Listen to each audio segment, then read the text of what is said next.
So today it was definitely a little hot. We made it to 95 degrees, the normal being 89, the record. We were 5 degrees away from the record today of 100 degrees, and that was set back in 1965. We were rain-free at the airport, but not rain-free across all of North Texas. But so far for this month of September, we've ended up at 0.69 at the airport, which puts us at 0.71 below normal for the month. And this year, we're at 27 and almost 3/4. And for the year, we are now 1.79 above normal. So for the year, we're not doing too bad, but for the month, we are coming in a little bit short right now. This is our DBU camera, and we do have lots of sunshine. Temperatures have made it into the 90s. We're still in the 90s for the most part. 91 degrees in Greenville, 92 in Denton, 94 in Fort Worth, and 92 degrees right now in Waxahachie. But satellite and radar showing everyone started out with a lot of sunshine, and as we started heating up this afternoon, we had the clouds start to bubble up, and then of course a couple of isolated showers and storms. But since then, a lot of that has gone away, and these storms will continue to weaken, especially as we get a little bit closer to sunset. The strongest storm is really basically just on the Red River there, and that's going to not hold on for very long, that's for sure. As we go throughout the evening, you can kind of see how all of these showers eventually weaken. They disappear, and then overnight tonight, skies look mostly clear. I think we're going to start out with lots of sunshine tomorrow morning, and then tomorrow afternoon, very similar to what we had happen today. Still expecting mostly sunny skies, but we could have a couple of isolated showers around the Metroplex. But right now, I'm keeping DFW dry.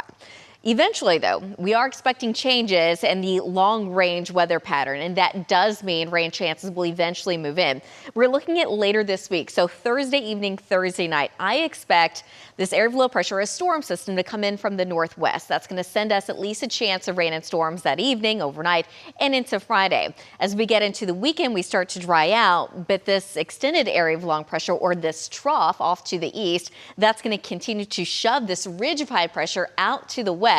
So for us, this basically just means that we're going to have more opportunity for rain down the line, and it also means temperatures won't be nearly as hot. So temperatures look like eventually they fall into the 80s, and they stay there for a while. But how much rain are we expecting this week? Not a whole lot. At this point, it looks like most of North Texas would see anywhere from 1/100th to maybe 1/10 of an inch of rain. The higher amounts look like they're basically going to stay into Oklahoma, at least at this point, but we're still several days out, so things can change. Temperatures tonight drop down into the low to mid 70s, but tomorrow afternoon still looks hot, forecasting a high of 93 in Dallas, the record, or the normal being 88, the record 99, 93 in McKinney, 91 degrees in Terrell. So we're going to stay above normal, not just for tomorrow, but it looks like for the next several days. Now, fall will eventually get here. We are expecting those numbers to drop off, but tonight we're only dropping into the low 70s. Tomorrow afternoon, we're going to be back in the low 90s, still seeing some sunshine. I think isolated showers around parts of North Texas. Most of us will stay dry. We finally introduced that chance of rain in the Metroplex on Thursday. More so, it looks like Thursday evening, Thursday night into early Friday. And then on Saturday, we're drying out, but temperatures still hold on into the low 90s. Finally, fall arrives September 22nd. You can see on that Monday. And wouldn't you know it, a cold front would be coming through, at least at this point on the first day of fall. That brings a chance of rain and storms, temperatures in the 80s. And then after that, it looks like temperatures stay in the 80s for quite some time, for a while at least. Looks like. Dia, back to you.